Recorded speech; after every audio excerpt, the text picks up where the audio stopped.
Thank you. I didn't hear it. Okay, yeah, we're good. It's recording.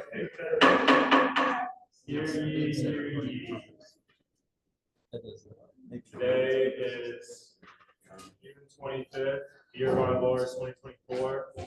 Tuesday. Very, very hot outside. And it's time for Toastmasters. Thank you all for journeying out here in the seats. I know that it's quite difficult for myself. I'm going to turn the meeting over to our presiding officer, Mr. Eric Laxer.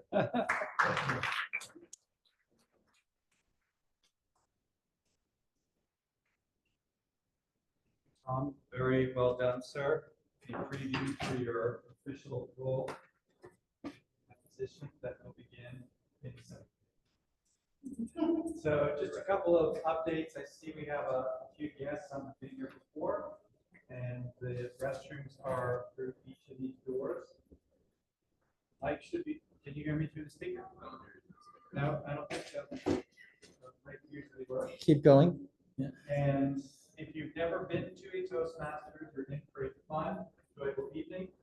We have a slightly smaller than usual crowd here. Some people might show up a little later, but don't let the quantity deter your experience based on the quality, which is what really helps. And for those who are new, Toastmasters is a safe space for people to come up here and do their thing and try to get more comfortable, being uncomfortable, and just getting a little bit better at what we do every single week. We have a tradition. We start our meetings off, thank you, David, by giving our guests an opportunity to introduce themselves. I'm going to come to Maddie, I think, she's experienced in doing this, so if you can show our other guests how it's done, welcome. We're delighted to have you here today.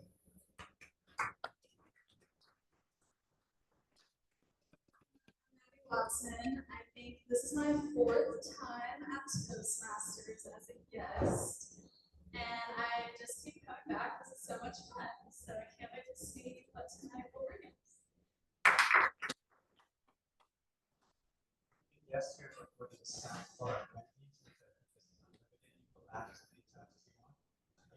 Yes, sir, as many times as you want.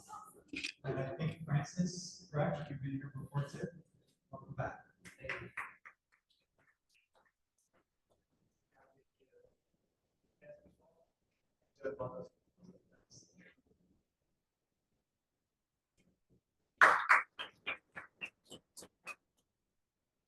Francis, we have a few guests that are chatting with. I think it's Maria or Bree. So Maria, if you don't mind standing up and just share with us a little bit about yourself, how you found us, and where you're from, anything else you want to share. Good evening, everyone. My name is Maria Howell, and this is my very first time. I am a singer, actor, and voiceover artist, and I decided that I wanted to, since I got booked, to do a very high-paying keynote speech. So that's why I'm here. I just looked out on the internet and found this club, and Colin responded immediately. Yes, Tony, North Carolina, Gateway to Charlotte. Thank you so much.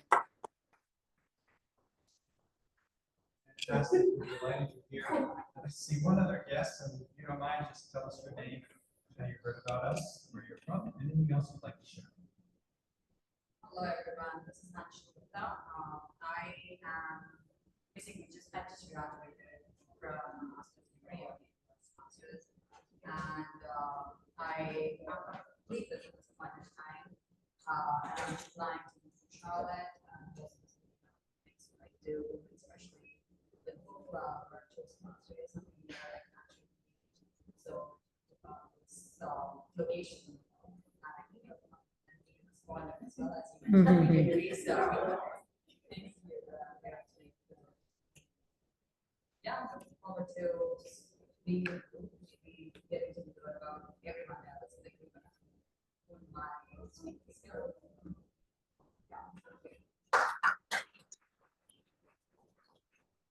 I am all four of you here, and unfortunately, Colin is not present this evening.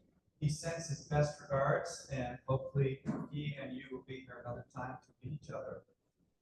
on your table are agendas, in case you want to follow along. For our guests, all of our meetings are structured in a similar way. People who come up here and speak are members of our club who have signed up for different roles. There are different things that can be done each week. When people come up, they will introduce themselves and share with you what their role is about, so you know what they're doing and why their role is important here. Perhaps the most important role every week is the person who runs the meeting. So we take turns running the meeting. Just to give you an example of why Toastmasters is very helpful and practical. If you're at work and your boss or supervisor says, hey, I want you to organize a meeting in 4 weeks, I want a guest speaker, I want people to speak for 10 minutes, the meeting has to be an hour, and make sure you make everybody look good. Well, this is the place to get better. So the person who runs our meeting each week is called the Toastmaster of the Day. They pick a theme that they will share with you. We are excited and delighted that our Toastmaster Day, the day tonight, is our not immediate but a past president. He's currently the district Club growth director. club growth director, Future and will be in a week the district's program quality director. program quality director. So please join me in giving a really nice warm welcome to Toastmaster David Jones.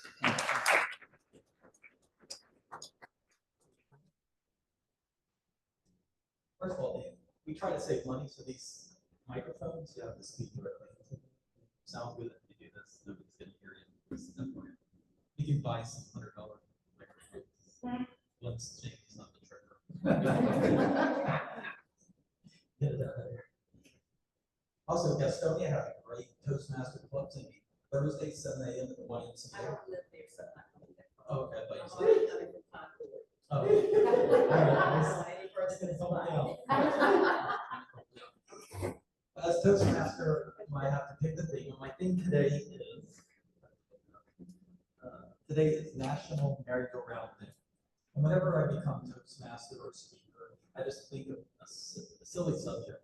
You know, one side, I was telling there before I was Toastmaster Day at another club, and they're like, what is your theme next week? And I was like, balloons. So I just researched balloons, and I did a whole thing on balloons. And the same with the merry-go-rounds. And I went back to how merry-go-rounds started. Kind of interesting, kind of weird. It was back in the 1100s during the Crusades, and European soldiers who used to joust would get in circles with their horses, and they would just go in circles practicing, and there'd be like rings hanging from trees, and they would practice. It must have been quite the visual, but you know, it's like 10 horses going in circle, people jousting in these circles, and people started saying, hey, I want to do that. And that's when they started only took like 400 years. It took them, it was actually called Little Wars, was what they called them. That was their practice sessions, Little Wars. And in Italian, that was called Carosella. So that's how the carousel came to be. And eventually in the 1600s, in the 1600s, they started making carousels where they would carve out horses, and the kids and the normal people could get on them and ride around, but they would have people pushing them. They didn't have electricity back then. And that's how we started with the carousels. And in the 1800s, a lot of the European immigrants came to America, and they started making carousels here. They were still pushed by people or pulled by mules and horses. And then eventually, once we got steam engines, then they were steam powered. That also allowed them to have lights on them and music. And I think back to that time when they were doing carousels by hand, and they got steam powered, and all of a sudden they had lights on them. It's been incredible to, like, it's silly to us, but it was incredible to them. But throughout the night, I'm going to throw in some tidbits about carousels, but for now I want to move on to our impromptu inspirational speaker, Yasmin. It's going to come up and give us some inspiration.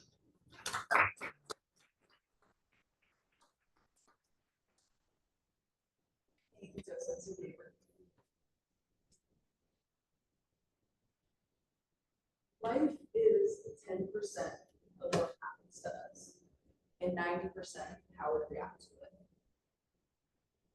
Changing your perspective can truly change your world, and this is something that I learned a few years back, just with little things from day to day. So even if I'm in a rush and I get stopped at a red light, maybe that prevented me from an accident. or if I didn't get to go to an event or something like that. That could just be the universe telling me, maybe that's not what I'm supposed to do today. So instead of looking at setbacks in life as negative or things not going your way, a little shift in thinking that maybe there's a reason, maybe there's a why, or even just layer or water that. And just make your day go so much smoother instead of letting these little things get to you. So the next time something's not going right, or maybe it rains when you're hoping for sunshine, or maybe you didn't get that job, just remember that something better could be on the horizon.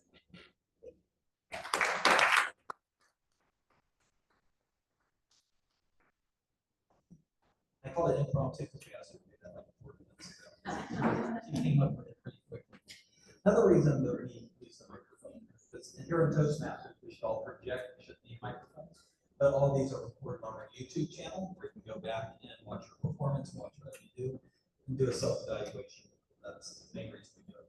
And also, whenever somebody's on Zoom, so if it's on Zoom, you know, they can also hear us. Not gonna be able to. Even having technical difficulties. Next up, I'm going to introduce our grammarian, Andrea Chocolate Butterfly Wings. Incoming club treasure. Incoming club treasure. Oh, yeah. Oh, yeah. Incoming club. Don't forget about that. No, don't forget about that. Thank you, Toastmaster David. We love David. Don't we love David? So today our word, I have two things that I want to do as a grammarian. I'm going to give you first the word of the day. The word of the day is based off of our theme. Our theme is about carousels, and I actually like carousels, so that was like, it was pretty catchy. So our word of the day is whimsical.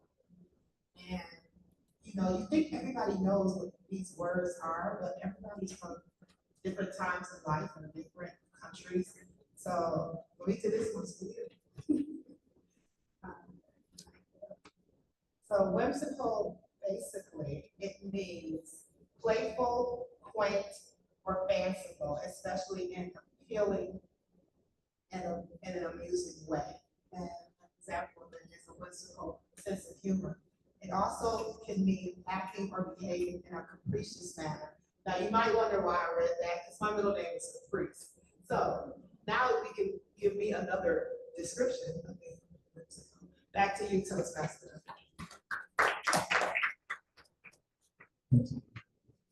Oh, I was my apologies. I have another part. I just like that part. The other part is I get to be kind of the villain. So I'm called as a role. Sometimes that's what people think of it as. But think of it just like an auditor. I'm just here to tell you what you're doing right and to help you do better. So I will be looking for any filler words. So if you notice, I didn't say and because I took a deep breath when I'm about to think. So that's a clue of how you can do better when you're speaking. Just take a deep breath and know that your and so spikes come out. I think you'll appreciate this. I heard somebody describe the character as the Wizard of Oz. Start all being the Wizard of Oz. Very whimsical. This is very whimsical. Yeah, if you want to be heard, talk directly into the mic. Next, I'd like to introduce our timer.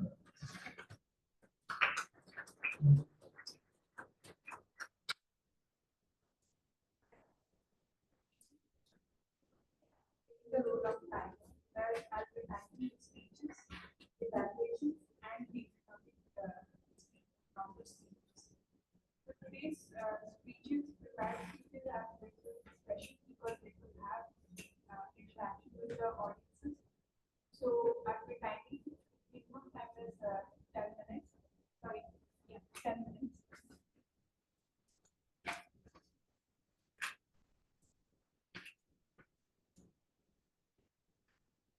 Minimum time is 10 minutes, where I'll be showing this one.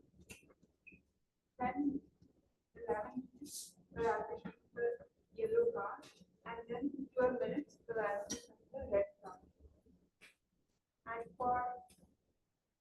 congratulations, the minimum tightness,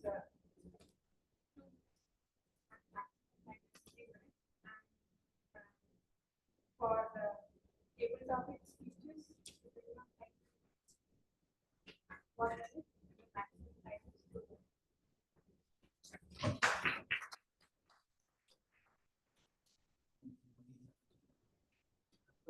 Facts, a lot of the old carousels and merry-go-rounds were destroyed by fires and floods.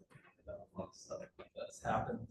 But now we can find merry-go-rounds on cruise ships and malls, fairs, and then also inside Disney. So just an interesting fact. And for the guests and newer members, tonight we're going to have two speeches. Both of them are interesting. They're called interruption speeches. There's Pathway, which is kind of our school book that we go through. And these two particular projects are more advanced, and they are to be interrupted. So as the speakers are speaking, we have people that have already been predetermined, and they're going to ask silly questions or talk over them or just disrupt their speeches to catch them off guard, and then they have to kind of recuperate, deal with it, and that's what the speech is about. So these speeches are going to be 8 to 12 minutes. Every month be 8, Dylan at 10, Red at 12, and that's because they're 5 to 7 minute speeches, but they're going to go longer than that. So we ask that if you weren't asked, don't interrupt them, but I don't want you to think that we're rude and that we're interrupting people, so that's not what it's about. It's about their project to challenge them. And our first speaker is going to be Allison Rogel, who's going to be an area director in a few weeks. She's speaking from Pathways Presentation Mastery, Level 4, Managing a Difficult Audience, and it's called Architecting Your Future Self. Sounds good. So please welcome Allison.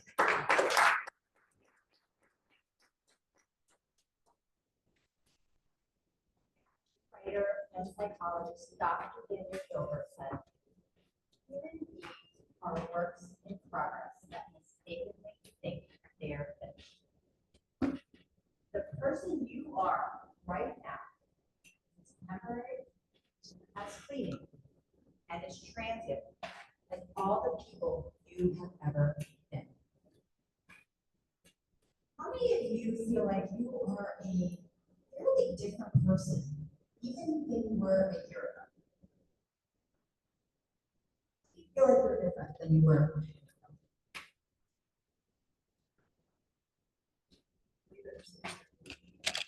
Is it recorded? Yeah. Yeah, I'm better version now. That's what my brother and family says. But I just start to calm down.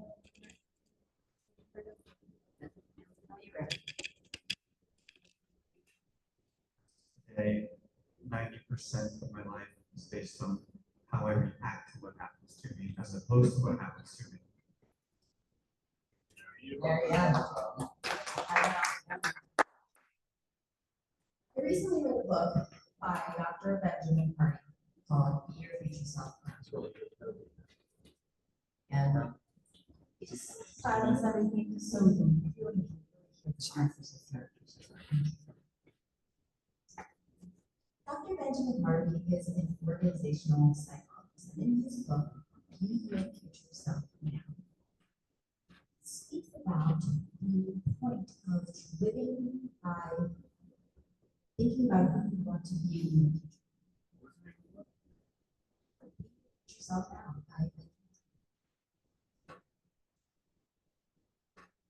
The founding principles of this book really drive on the fact that when we know who we want to be in the future, that allows us to know who we need to be in the present moment.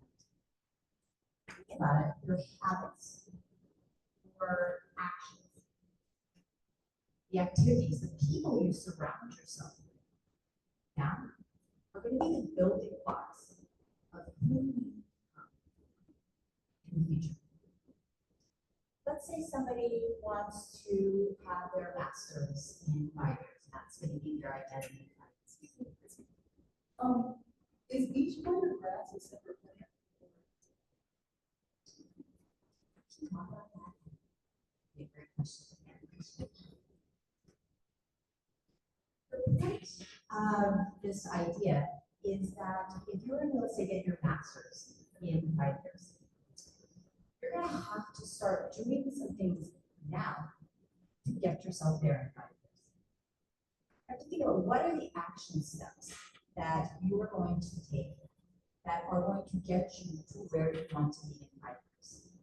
If you keep living the life that you are living now, and take no steps different, you're not going to have your master's in 5 years. You can actually even think about this in a shorter time frame. Let's say I want to be a morning runner. And I want to do this in 2 weeks' time. I run some, but not very consistently. What actions am I going to have to take now to ensure that I will be this person in 2 weeks' time? I'm going to need to ensure that my running shoes are still okay to run in. I'm going to need to determine how much am I going to run, where, how often. The night before my run, I don't think that's right. oh, you don't? No. I think you should just, You just run. I mean, you've been running all this time. yeah, that's actually a great thought. There's definitely going to be different viewpoints about this. I am sharing one viewpoint that's mine today. Thank you for that. The morning before, the night before you were going to do your run, you want to make sure you have a balanced dinner. You're going to make sure that you get to bed on time, set that alarm. Then, next morning, you're going to make sure when that alarm goes off, we're not going to be hitting snooze. We're going to be putting our running clothes on. We're going to walk out the door, put one foot in front of the other to start running. After consistent mornings of running, we have now a morning runner. But we didn't just wake up one day and said, oh, I'm going to be a morning runner. We had to take some steps prior to that to become this person in the future.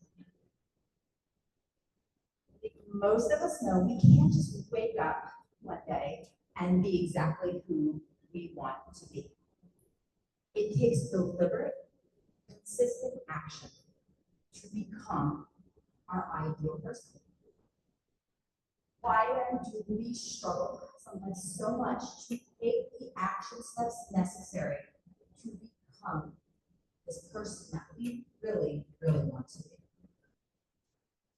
There's actually an evolutionary reason for this. You think about our ancestors. They could be thinking too far into the future. They had a lot of threats coming at them all the time. And it actually would not be very advantageous if they just thought about the future. They actually need to be really focused on what was happening right then in front of them. We haven't evolved beyond. Our minds still work as if we were living in these days with a lot of threats in our environment. And that's why we're much more focused on these short-term goals that are then very much disconnected from long-term repercussions. It's the reason we go out at night, we know we have something important the next day, we gotta be a little bit alert for, but we had such a great time with our friends. A couple more drinks, we'll be okay. We had some online shopping, since I really like this. I don't think I can really afford it, but so we'll select that afterpay option, pay for it later. We live in a very fast-paced, tech-connected world with a lot of people and things vying for our attention. We are not deliberate on taking the action steps necessary to become who we want to be. We're going to be living a very reactive versus proactive life. And it's going to be much more challenging to become the person that we envision ourselves to be. How then do we go about ensuring that we become this desired future self for us? It's a little different for everybody. Start at the foundation. Really a great place for many things to start. That foundation is going to be determining who do you want to be. It's not one right answer. It's going to differ with all of us and actually can change throughout our life. But at that moment in time, who do you desire your future self to be? And this clarity clarity of purpose, of meaning is so important. Because one, without doing that, you are not going to know, are we getting closer to becoming the person we want to be if we don't know what our benchmark is? And two, we will now know the action steps that we need to start taking in that present moment to help us get to this future person. Now, this clarity of purpose is extremely important for the action step that we're going to be taking. But it actually also goes even beyond that. What clarity and feeling like you have a purpose towards this future self, what it also gives you is inner strength. I think many times those are familiar. Let's say we have a goal. It doesn't really go like this, right? It's not a linear process. It's going to go like this. We're going to have setbacks. Things aren't going to go as planned. You're going to think, I can't do this. That inner strength and that connection towards what your purpose is what's going to allow you to keep pushing through when times get challenging, when you think you can't do it, when you have given up hope. This has actually been shown in even extreme dire circumstances. In his book, Man's Search for Meaning, Viktor Frankl, who was an Austrian neurologist, psychologist, and Holocaust survivor, he noted that in the concentration camps, when prisoners lost their purpose, lost their meaning, lost what they wanted to do when they were going to get out of the camp, the life in them left their body and they pretty quickly died. When we are not living these dire circumstances, what is going to be apparent for all of us is that we all have limited time here on this earth. We want to ensure that we're making the most of our time here, that we're getting as close as we can to the person that we want to be. We want to be very focused that we know who are we trying to become. That's going to be your first step. If you're not there yet, that's what you're going to first focus on. But if you're already there and you have this, I want you to start thinking about what are some steps I can start taking this week? Very small. What are some steps that if I start doing them, they're getting me closer to this person that I desire to be?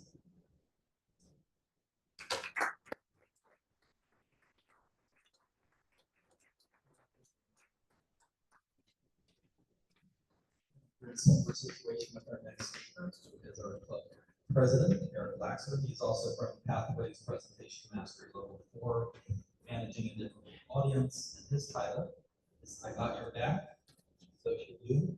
I Got Your Back, So Should You.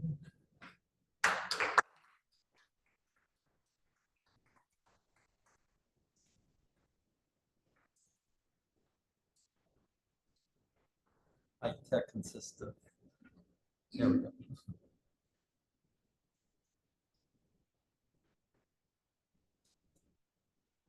Y'all see it straight? Yeah. Just wait 1 moment to mostly leaving. Have a good slideshow at the top. Start with first slide. Beautiful. Have you or somebody you know ever injured your back? And if you did you wonder, why does it hurt so much? What's going on back there? What did I do to cause this? And what can I do to stop this from happening again? Good evening, fellow Toastmasters and honorable guests. I'm Eric Laxer. For 25 years, I was an orthopedic surgeon working in Charlotte, taking care of people who had neck and back problems in my office and in surgery. And years before that, after going to medical school, I spent 5 years training as an orthopedic surgeon and 2 years training to be a spine surgeon.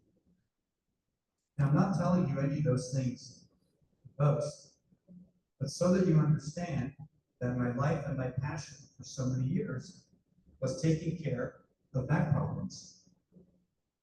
If you saw me during those years when I was away, chances are I was thinking about, reading about, or talking about back problems to somebody. And so what I'd like to do today is share with you some of my experience to help you understand what it is that can go on with in your back when you hurt your back. I'm going to focus on 3 areas related to back pain. The first is what causes the pain. The second is what can you do about it? And the third, and maybe the most relevant, is what can you do to prevent it so hopefully you don't have lifelong back pain. 80% of people in our community will have back pain at some point in their life. And it's often not from what you might think. Not necessarily somebody trying to lift an Olympic level amount of weight. Most people who injure their backs do so through some of the things that we just do throughout the course of our days. Like working around the house, simple things, a little bit of bending, a little bit of twisting, or loading the luggage to get ready for that fun family summer trip. Terrible timing if that happens to you. But by far the most common scenario where somebody hurts their back is because they lift or do something using incorrect mechanics of their back. And this results in increased stress in certain areas of your back that can lead to injury. Now, in order to understand what causes the pain, it's important that everybody understands a little bit of spine anatomy. Excuse me, could you make this a little bit more visible, please? That is a great idea. We're going to do that in a couple of minutes, and thank you for reminding me. So think of your back as a column consisting of bones alternating with discs. The discs are the purple things you see in that picture, and they're the cushions in your back, and they're soft. And the discs allow your back to move. When you bend or twist, it's usually because movement is occurring through the discs. If our discs weren't there or were stiff, we'd all be walking around like penguins for most of our life, which would not be fun for anyone. Now, when you do something that your back isn't prepared for, you can sustain a tear in your disc. And if you look at the top right-hand portion of that picture, you can see a tear in the disc. And tears in your disc can be extremely painful. Now, fortunately, the majority of people who sustain tears in their disc in their back. You know, I tore my disc and I couldn't play it in my car. I couldn't play the disc anywhere, it wouldn't work. What's your name? Andrea. Andrea, thank you for joining us today. Very soon, everything will be clear. And when we're done, if I haven't answered your question about the disc in your car, please come and talk to me. So, the disc in your back, when it tears, can be extremely painful. And in most patients, it can heal. And when it heals, your pain can go away without any surgical care or anything major.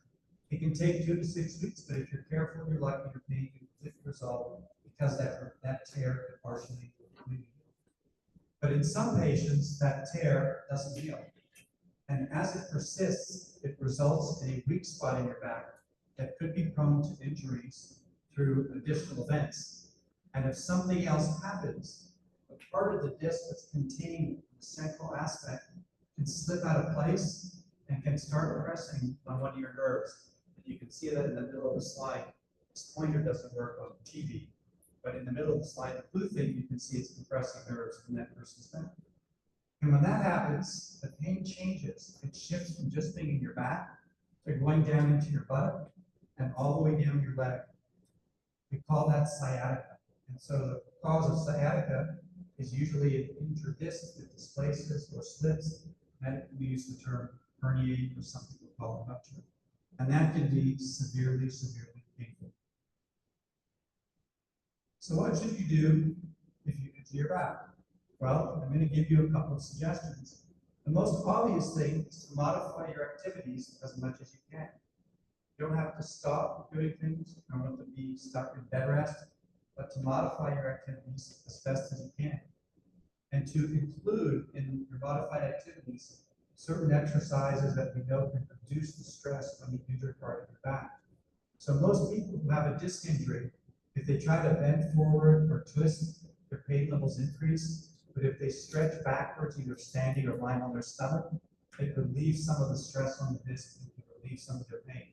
So this is an example of a good exercise to do if you've got a back or a disc injury. I just want to say thank you for being here. I hope everyone realizes this is a doctor that cares about their patients. Not every doctor cares about their patients. My doctor got drugs.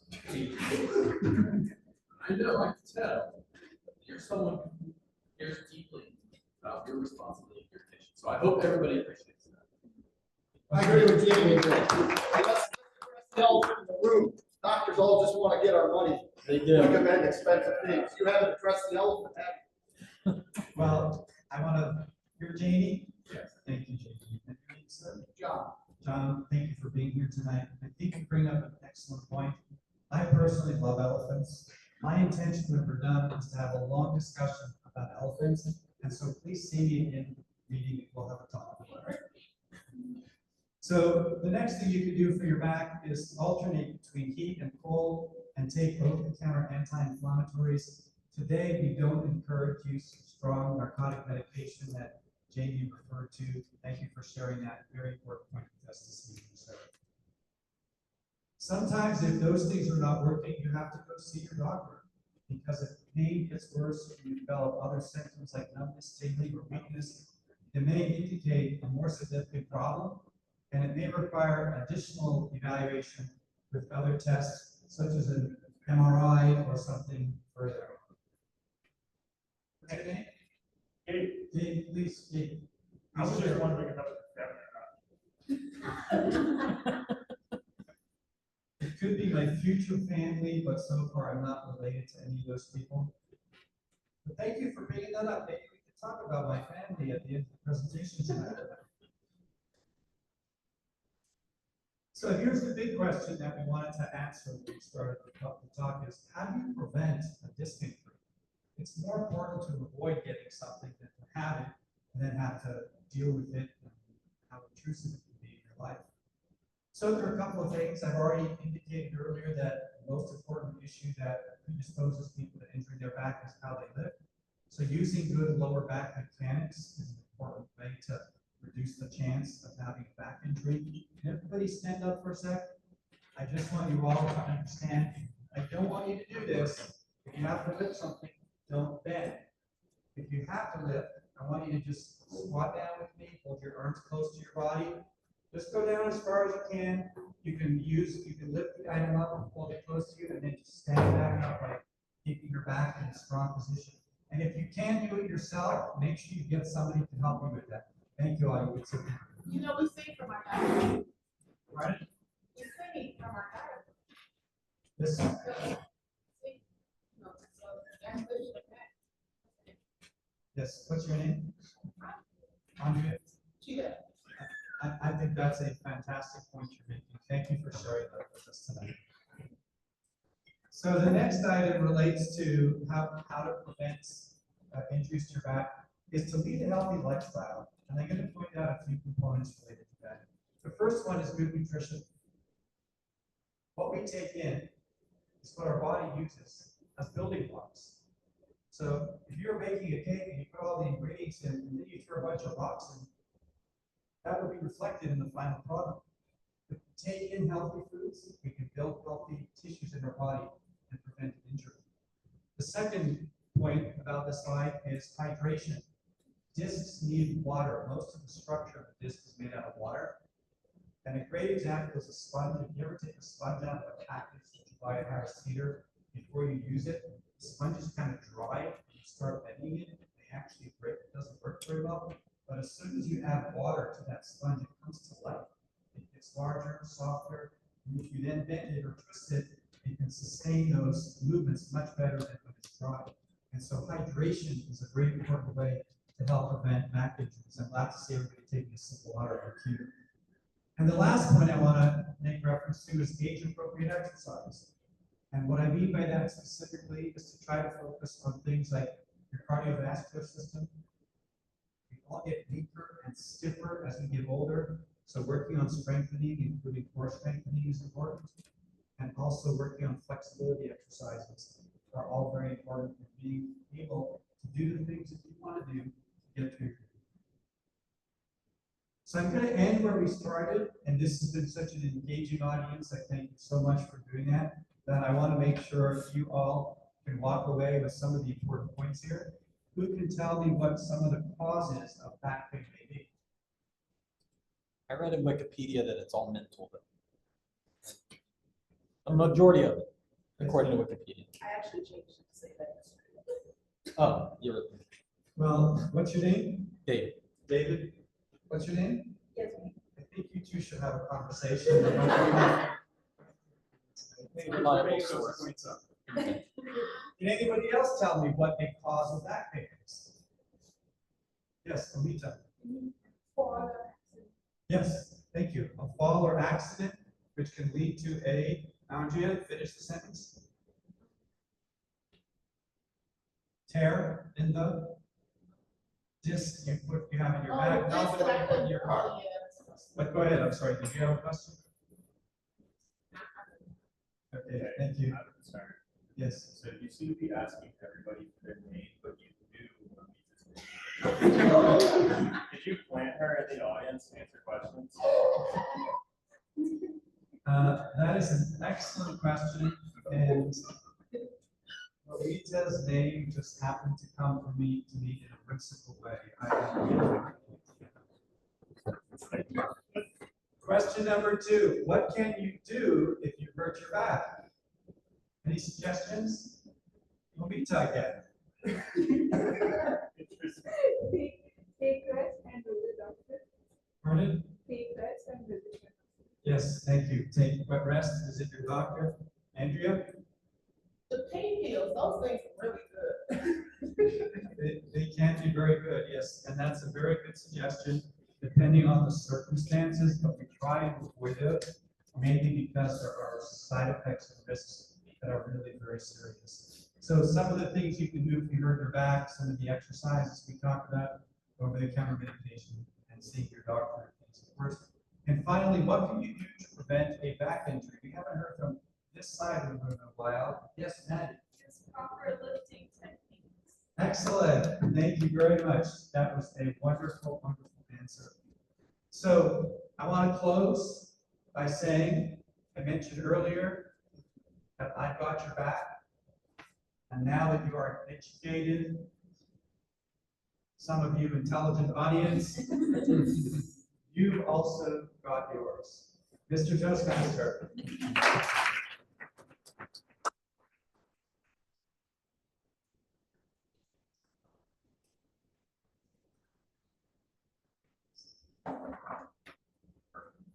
That was fun. That's part of Toastmasters, just challenging yourself, doing different activities. You had a lot of fun answers, although I think the winner would obviously be Tom, asking him to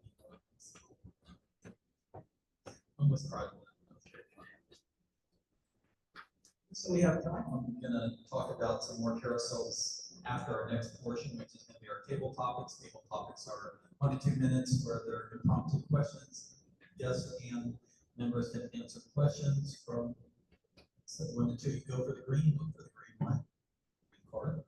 And with that, we're going to introduce one of our newer members, Ryan Watson. And Ryan has been doing the role every single week. So, Ryan. Explain what he's going to do, because he's going to do something a little different.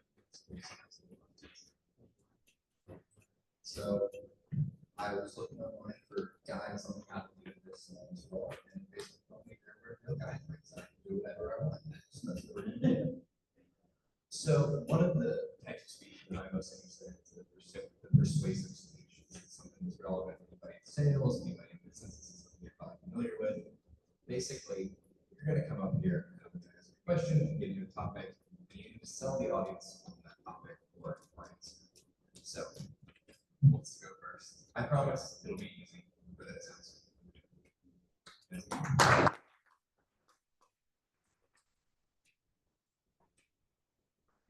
I want you to think of your favorite season: the summer, winter, fall, spring.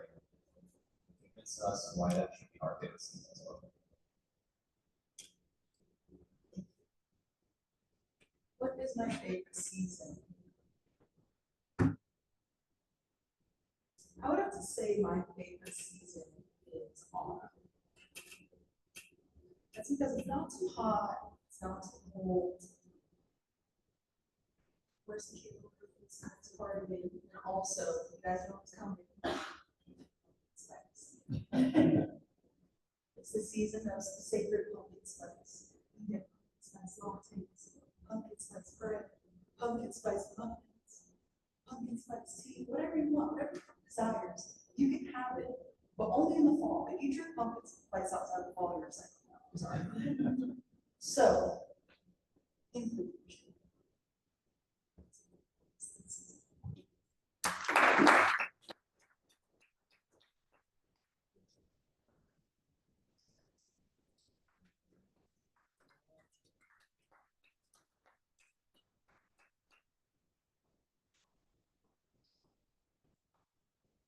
Your question is, what is your favorite sporting event? Why should everybody attend a match in the morning? Well, this one is very easy for me. I don't know how many of you guys in the crowd know, but the University of Tennessee just won the College World Series last night. And that's where I went to college, so I'm probably one of the biggest Bulls fans you would ever meet. I wouldn't say baseball is my favorite sporting event to go to because it's quite long, and the only, well, not the only good part, the best part about baseball is the hot dogs.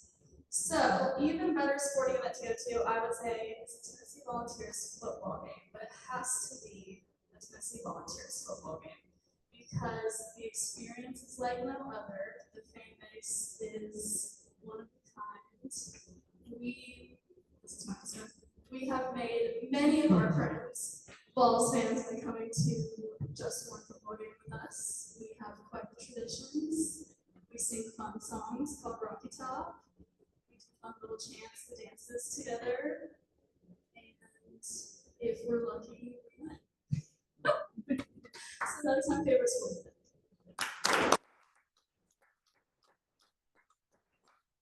I think we have 20 more people who will be buying some tickets now.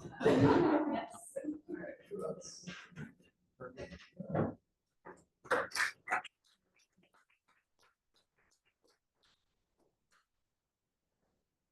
Question is going to be, what do you think is your favorite place on earth? You have to convince us why we should travel there. Oh, that's not how you start a speech. Okay. So my favorite place on earth would be my hometown. And a lot of people probably wouldn't feel that way because it is a small town and it's called country with a K. It's Gastonia, like I mentioned before, but there are such sweet memories, good, bad, and indifferent. The biggest takeaway, I have traveled all around the world. I have lived in Japan, I have lived in California, New York, Atlanta. Charlotte was my first big city. I still feel such a community there. It set the standard for the rest of my life. I have compared every place to this area. So just having the memories that gave me the standard of how to function and navigate and operate in the world have been monumental. So my hometown, where I found the first group of people that loved me unconditionally, so I know how to love everybody else unconditionally.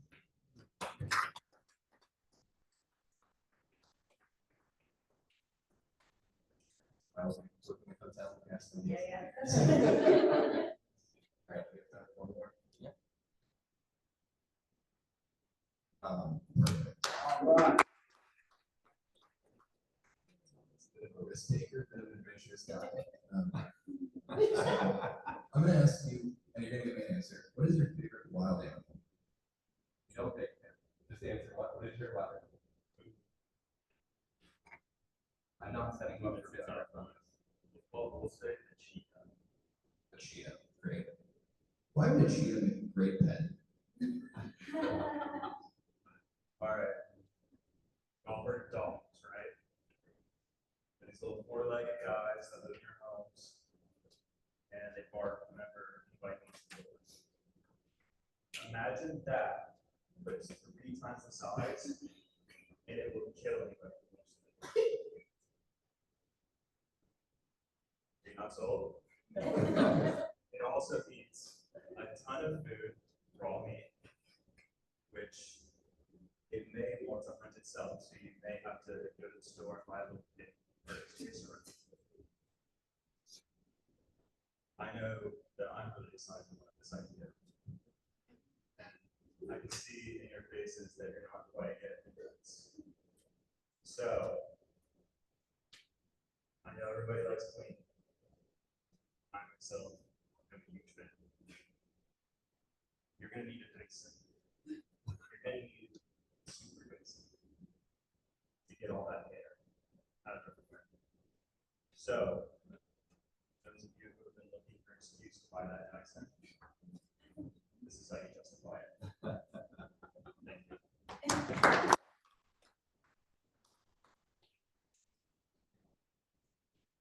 That was a hard one. Great job, Tom. Killed it. One more, yes.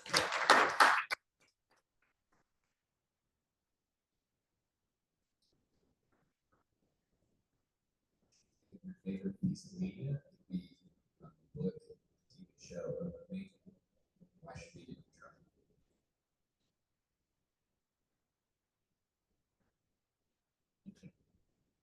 My favorite book is 7 Habits of Highly Successful People.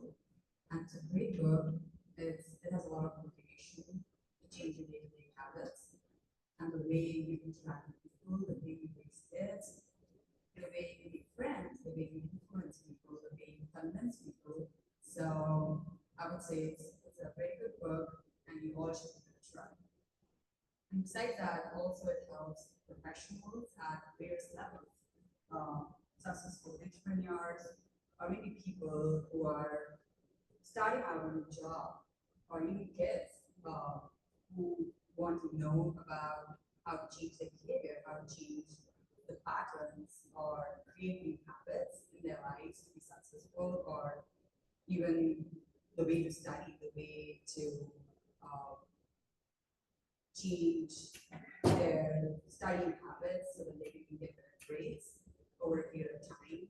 So it's kind of a book which will help you to commit to something and develop habits which will make you a successful person in the long run. So I can attest to this. That book got delivered to our house 3 days ago. Yeah. So, very relevant. I will pass it on to you.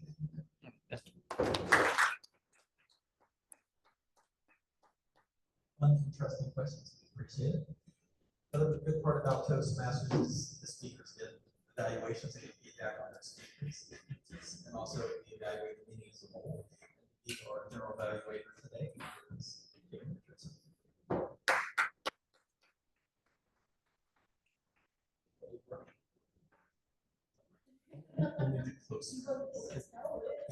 Oh, thank you, Mr. Toastmaster. I will be your general evaluator this evening. So that means I will provide the overall evaluation of the meeting. But first, I would like to welcome up our individual evaluators from their speeches.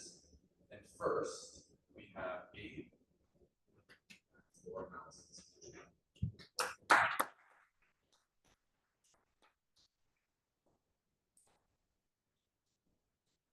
Thank you, Jamie.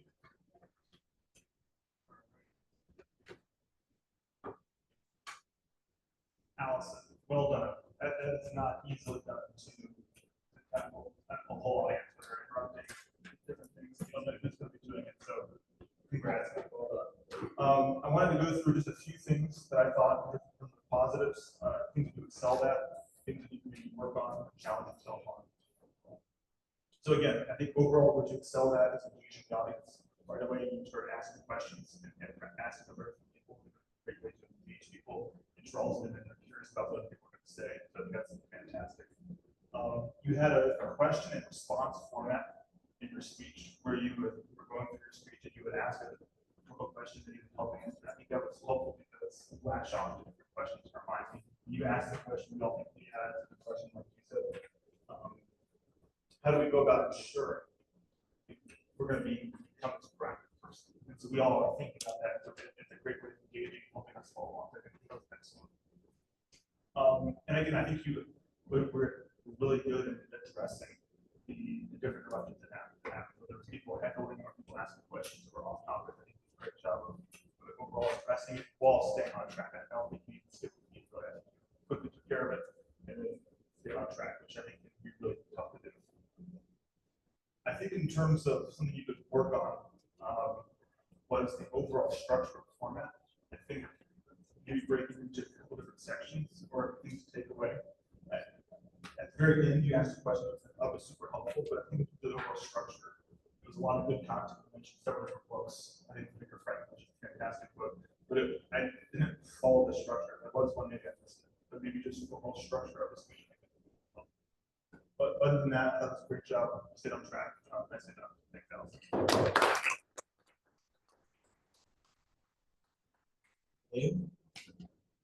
And if you can't share those notes, also, it's always great to look for the feedback versus something to take away.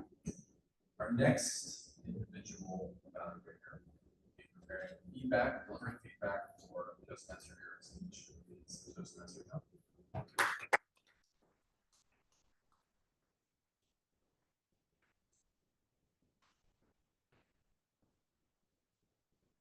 Okay, thank you, Jamie. I have the pleasure of evaluating Dr. Eric, a true pro and veteran. Very difficult thing to do. But we know the goal of this is really not so much about your content, but a little bit more about how you react to your detractors and your interrupters. So I'm going to focus on that. 4 key things I think that help you deal with a difficult audience. First, be prepared of your topic, what curveballs you're going to receive. 2, stay calm. If you show weakness or start to stumble, part of the reasons why we don't like filler words detracts from the credibility. You're up here speaking about a topic that you should know, even if you're an expert at it. If you start to stumble as a result of that interruption, it reduces the credibility of your argument. The third is to maintain control. It's your show. And if someone is interrupting, take it after class and maintain that orderly flow. And fourth is just to be honest. If you don't know, you don't know, and that's okay. So going through each of those 4 kind of topics, let's kind of analyze how I think you did. Obviously, be prepared. Well, listen, we know you're extremely knowledgeable about a topic, and anyone else who's given speeches as an expert at something, you should take confidence in knowing that you are an expert. And if someone does answer a difficult question, chances are you know it. So you should have a boost of confidence as a result of that. Clearly, you know that given your medical background. Stay calm. When you think about different questions that you were posed and interruptions, you were a cool handler. You did not skip a beat. You didn't change even your physical tone up here, how you were facing the crowd. Your confidence was on radar. So even when you had whimsical questions from Tom that could have caused you to laugh hysterically, but it helped maintain your credibility of your argument, in my opinion. Maintaining control, once again, goes back to the amount of interruptions that you had where you did express kind of the shut it down, or take it after class type of thing that I think helps expedite it. One thing that I think is very good, that you recognize the validity in someone's question or you ask their name, it helps personalize things, right? You show that it's a common goal. We're all people trying to work towards a common solution. And that is a good thing. One recommendation I have in that area might be to not always give credibility to someone who could be providing a silly question, because to me, they don't deserve that. So you might say, that's an interesting question. I never had that one before, and change it. You did that a little bit with me, with my question, kind of responding to comedy. And that is actually a recommendation for all of you, is that there's nothing that helps kill tense moments more than comedy. And I think that's something we realized. Finally, being honest. One of the things that you didn't have a question you didn't know, but there's certainly instances where you might. And I always like to say you didn't have any, but the elephant was very particular thing. A lot of times when you're preparing, you ask, trying to, what is that curveball going to reach? And what could be the elephant in the room? What if someone truly had an angst against doctors and thought they all were just money mongers that are making recommendations? So just something to think about. And but overall, a true pro. Back to you, sir.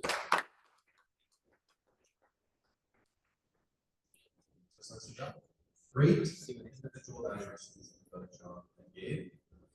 We now have one special evaluator who is here to join us and provide some final comments to our outgoing president. Please join me in welcoming Judy to bid farewell.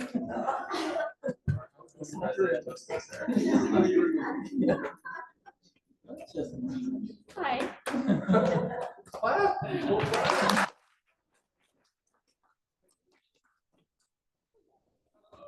I'm talking about you, right? No, you were evaluating him. Okay, perfect. Okay. Well, good evening, everyone.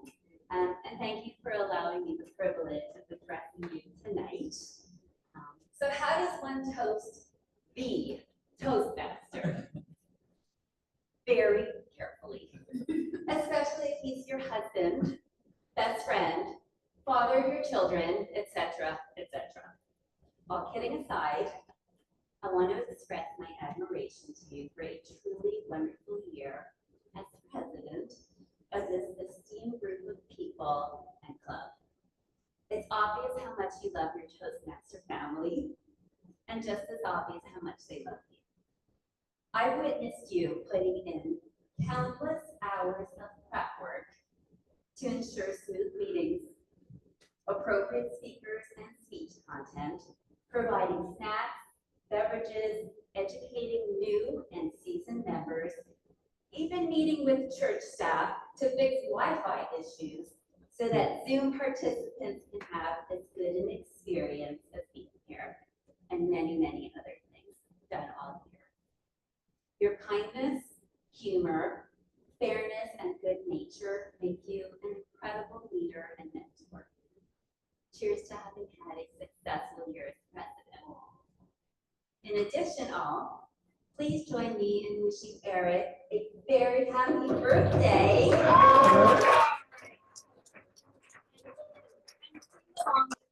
If you'd like, followed by some semi-homemade birthday treats. I work. 1, 2, 3. Happy birthday to you. Happy birthday to you. Happy birthday, Mr. President. Happy birthday to you.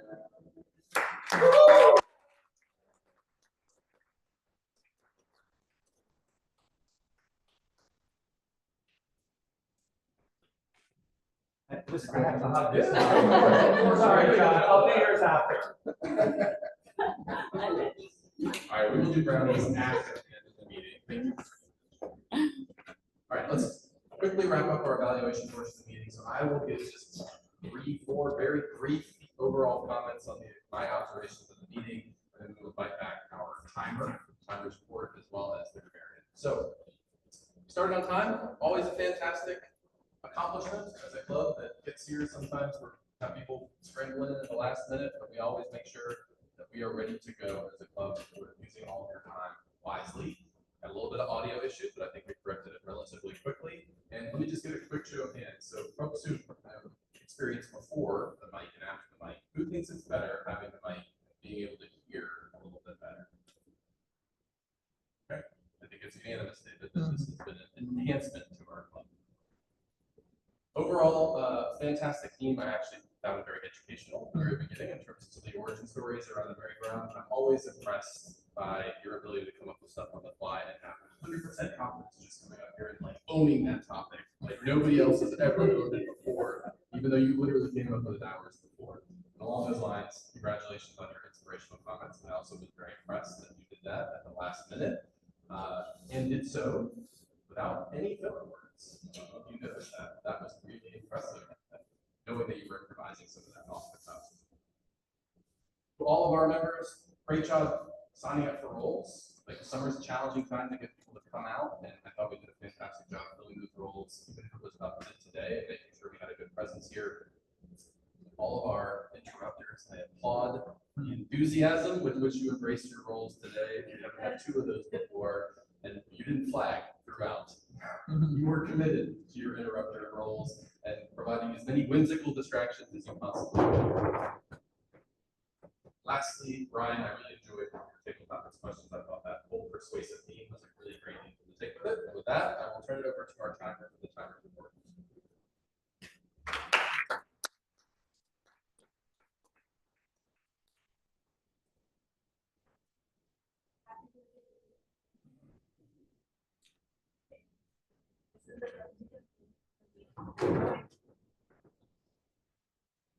So coming to the timer.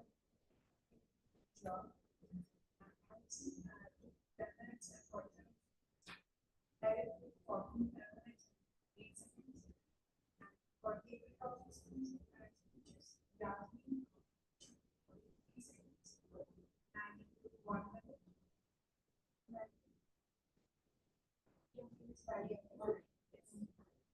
But here you 48 seconds from 1 minute and unsure. Yes. Unsure for 1 minute. Coming to evaluation, give 1 minute.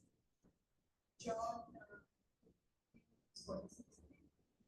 Jim, for the general evaluation, 1 minute 45 seconds. After this deliberation, I will begin focus and deciding my role here for general evaluation of that for evaluating on the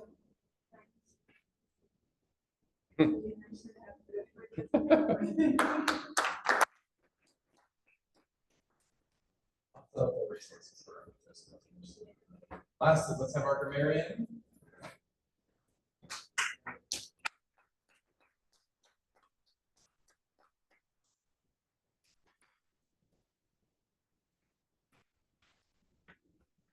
Thank you, Mr. Jamie.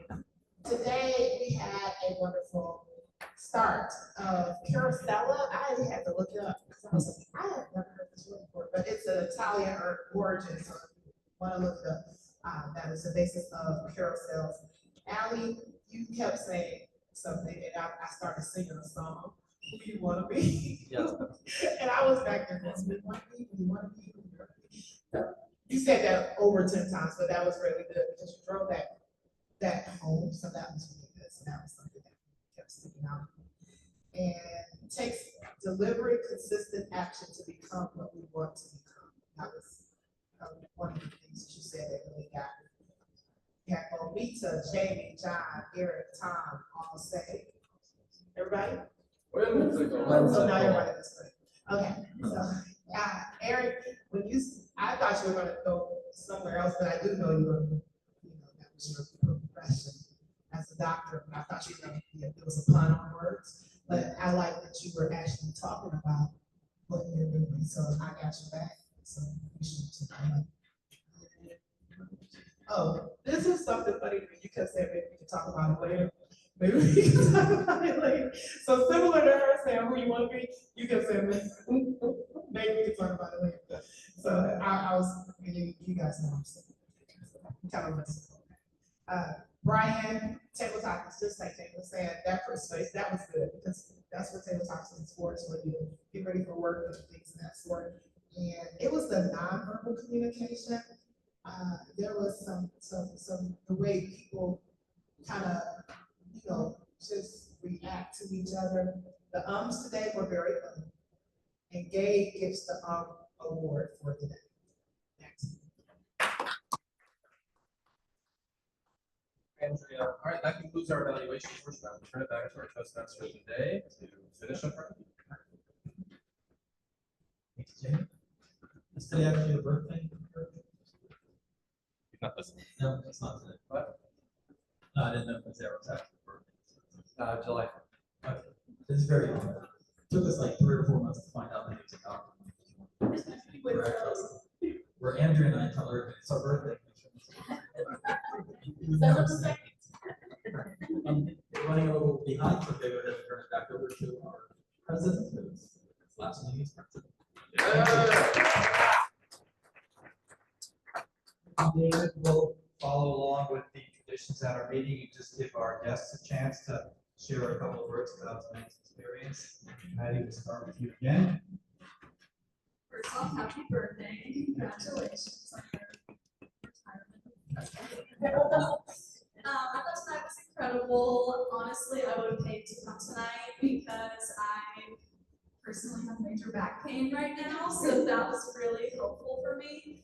And also, the atmosphere tonight was just on fire. I thought everybody did an incredible job. This is my favorite Toastmaster so far.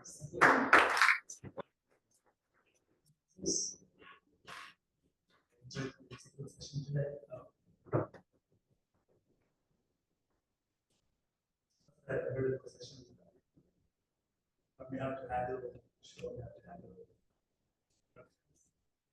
Let's do what does the marriage of it? So it's to handle.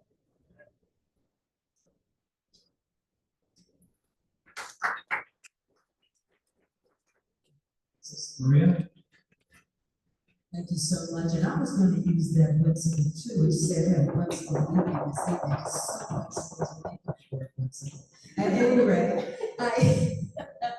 I hope that none of you are at the keynote speech that I have to deliver tomorrow, because I'm going to be using some points I gathered here. It was amazing. This is my very first Toastmasters ever in my whole life. I always wanted to go to one, and this was great, a great start. Thank you for the stage. Awesome. So, First of all, I'd like to say that I was part of Toastmasters Club as in a corporate setting. I was a TCS, and I always thought that it's just something that TCS was like, it was one part of TCS Toastmasters, and never knew that a community could come together and function and have so much fun and be so engaging and be so interactive. At the same time, like help a lot of people to like learn and grow themselves. So thank you for responding so quickly to anything on that. I was driving back to get somewhere else, but I'm so glad that we get an absolute. And it's a decent.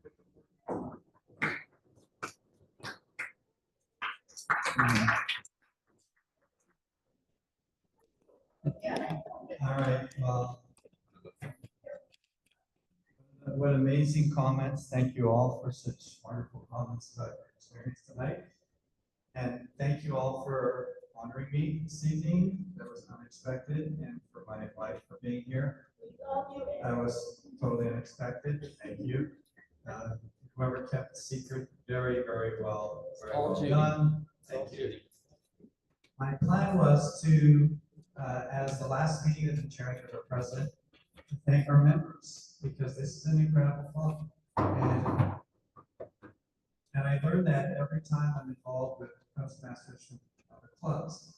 And those of you should know there are over 80 clubs in our district of Western North Carolina. This club has a very strong reputation whenever I have a conversation with somebody. And it's really because of membership, and membership has helped make my year incredibly productive this season. And specifically, I want to thank the other members of the executive committee. Even though you're recognizing my completion of the term as president, the whole committee is completing their term as president, and it takes a committee to make this club run well. And every single member of our executive has contributed in meaningful ways. I just want to name those members who are exiting or changing their role in the executive committee, and those who are this year, who's not here, but Ellis is our VP Education. Colin's not here, but he was our VP of Membership. Andrea has done an outstanding job as VP of Public Relations. Hayden, who's not here, has stepped in as our secretary halfway through the year and has done an incredible job. And our SAA who's not here is Cameron Hemrick, who has been here most of the time. And I do want to recognize probably the most difficult role in the club, to be honest, and maybe one of the most important is the treasurer, because without funding and finances, we can't function.